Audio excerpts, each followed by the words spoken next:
दोस्तों, yes bank की बात करें तो यहाँ पे काफ़ी बड़ी अपडेट निकल के आ रही है। यस बैंक ने अपनी क्वार्टर वन की तैयारी कर ली है और इसी को लेकर एक्सचेंज को जानकारी दी है कि उनके शेयर ट्रांसफर एजेंट ने उनको सर्टिफिकेट प्रोवाइड कर दिया है। पूरी अपडेट क्या है उसको अच्छे से समझने की कोशिश करेंगे इस वीडियो के माध्यम से। यस बैंक ने अपने क्वार्टर वन के आंकड़े भी जारी कर दिए। कैसे वो आंकड़े उसको भी एक बार समझ लेंगे और आने वाले समय यस बैंक की क्या संभावना बनेगी, क्वार्टर वन में क्या इस समय उम्मीद कुछ और बेहतर हो सकती है। वैसे अगर आप देखें तो आज बाजार में गिरावट थी और इस गिरावट की वजह बनी है एफआई। इस महीने में सबसे बड़ी आज एफआई ने बिकवाली की है। तो ग्लोबल रीजन इस समय देखें तो थोड़े से फेवरेबल नहीं है। डोनाल्ड ट्रंप की तरफ से जो टैरिफ वार और दूसरी तरफ अगर आप देखें तो यूएस की जो एक तरफ प्रकार से जो प्रेशर है कि वो रूस से तेल न खरीदे, तो आने वाले समय ये सारी बातें जो है ये बाजार के लिए सेंटीमेंट बिगाड़ती हुई दिखाई दे रही है। बाजार काफ़ी ज़्यादा दौड़ भी चुका है, ऐसे में यहाँ पे प्रॉफिट बुकिंग हो रही है। तो क्या है आगे की संभावना उसको समझने की कोशिश करेंगे इस वीडियो के माध्यम से। लेकिन फ्रेंड्स उससे पहले अगर आप पहली बार हमारे चैनल पे आए तो चैनल को सब्सक्राइब कर दीजिए, एक बेल आइकॉन दबा दीजिए ताकि जब भी नया वीडियो बने पहला नोटिफिकेशन आपको मिले। वीडियो पसंद आए तो लाइक से जरूर कीजिए।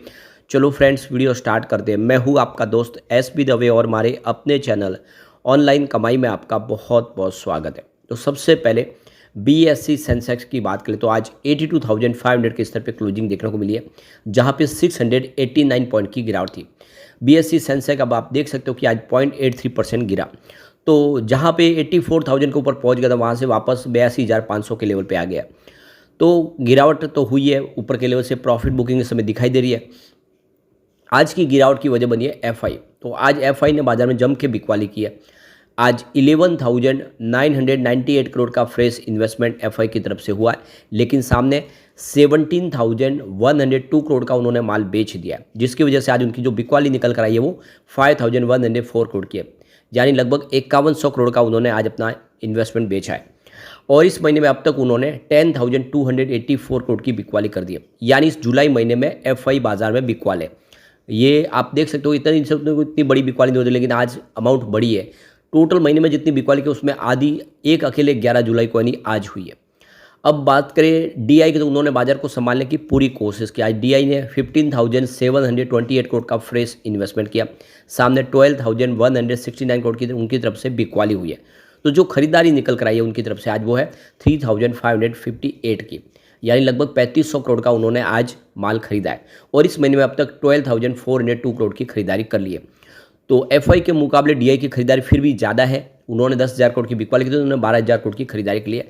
इसी वजह से बाजार को थोड़ा सा सपोर्ट तो मिल रहा है, लेकिन एफआई की बिकवाली बाजार को बड़ी तेजी नहीं दे सकती।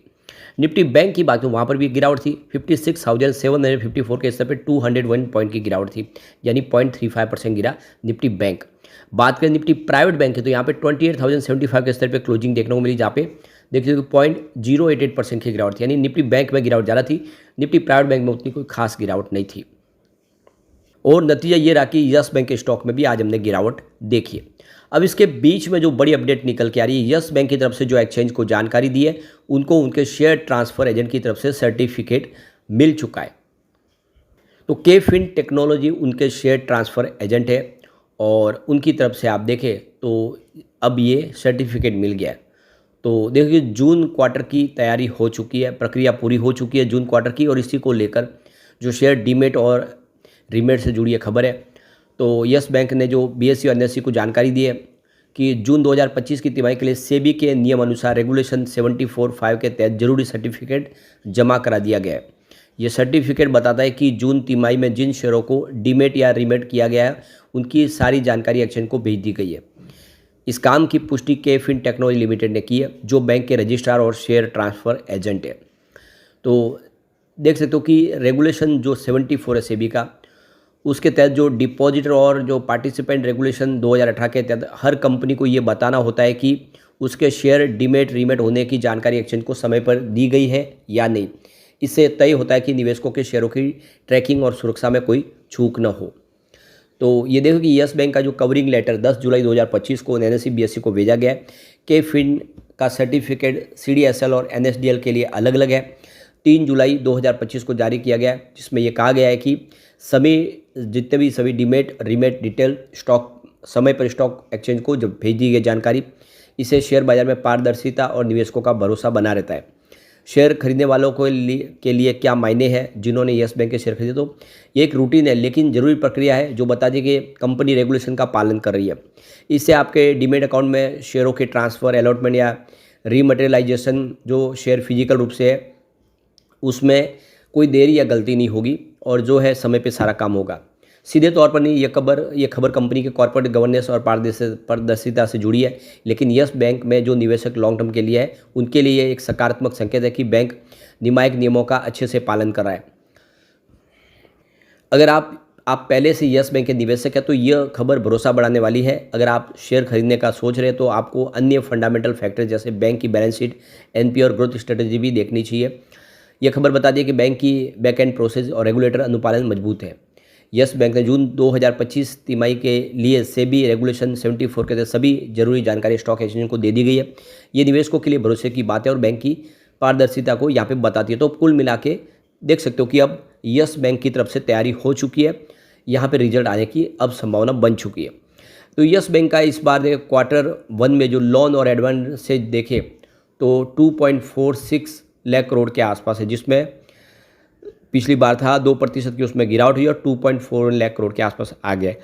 तो बैंक का लोन और एडवांसेज इस बार कम हुआ है, थोड़ा सा हल्का। बैंक डिपॉजिट की बात करें इस दौरान उसमें भी 3% की गिरावट हुई है, जो देखो कि 2.75 लाख करोड़ के आसपास आ गया, जो एक साल पहले 2.84 लाख करोड़ के आसपास था। करंट और सेविंग अकाउंट रेशियो की बात करें तो जून 2025 के आखिरी में तिमाही में अगर आप देखें आधार पर तो ये 34.3% से गिरकर सालाना आधार पर 30.8% पे आ गया, जो सुधर कर 32.7% पर पहुंच गया। ये रेशो बैंक की वित्तीय सेहत को मापने वाला अहम पैमाना है, क्योंकि इससे पता चलता है कि बैंक के पास जो डिपॉजिट है उसमें कितना हिस्सा कम लागत पर है। इसके अलावा क्रेडिट डिपॉजिट रेशियो की बात करें तो सालाना आधार पर 86.5% से बढ़कर ये 87.5% पर पहुंच गया। ये रेशो भी काफ़ी अहम है, क्योंकि इससे पता चलता है कि लोन के घाटे और ग्राहकों की निकासी को लेकर बैंक कितना तैयार है। पिछले वित्त वर्ष 2025 की आखिरी तिमाही में मार्च 2025 की शानदार रही थी। बैंक का जो प्रॉफिट है वो सालाना दर पर 63.7% की वृद्धि के साथ बढ़ते हुए 451.9 करोड़ पर पहुंच गया था। इस दौरान बैंक की जो टोटल इनकम है वो देखो कि 9,015 करोड़ से बढ़कर 9,355 करोड़ तक पहुंच गई थी। प्रोविजन और देखते कि कॉन्टीजेंसी 20 सालाना आधार पर 470 करोड़ से घटकर 318 करोड़ के आसपास आ गया था, जिससे बैंक को सपोर्ट मिला, यानी प्रोविजन कम किया बैंक ने। अब उम्मीद है कि इस बार रिजल्ट और बेहतर होगा और आने वाले समय यस बैंक बेहतर कर सकता है। एक बार इसके फंडामेंटल भी देखें तो मार्केट कैप 61,636 करोड़ के आसपास है। नंबर ऑफ शेयर यहाँ पे 3,136 करोड़ है और इसका पीबी रेशो 1.29 का है। डिविडेंड कंपनी नहीं देती है फिलहाल अभी। नेट इंटरेस्ट इनकम इसकी 8,094.62 करोड़ की है। यहाँ पे प्रमोटर होल्डिंग 0 है इस समय, क्योंकि कोई भी प्रमोटर नहीं है, लेकिन 2019 के पहले प्रमोटर थे, उनके पास क्या होल्डिंग थी वो भी एक बार देख लेते हैं।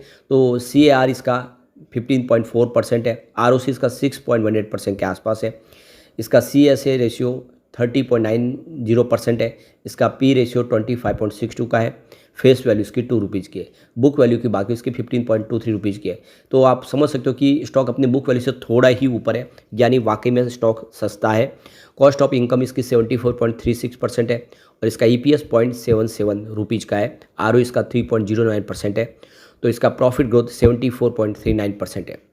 कुल मिला के देख सकते हो कि स्थिति अच्छी है और बैंक लगातार ग्रो कर रही है। ऐसे में हम कह सकते हैं आने वाले समय यस बैंक बेहतर कर सकता है। लेकिन फ्रेंड्स, कोई भी इन्वेस्टमेंट करने से पहले अपने फाइनेंशियल एडवाइजर से एडवाइस ले ले या अपना खुद का रिसर्च करें, क्योंकि मैंने वीडियो आपके एजुकेशनल पर्पज़ के लिए ही बनाया। वीडियो पसंद आए तो लाइक से जरूर कीजिए और चैनल को सब्सक्राइब कर दीजिए। Thank you friends.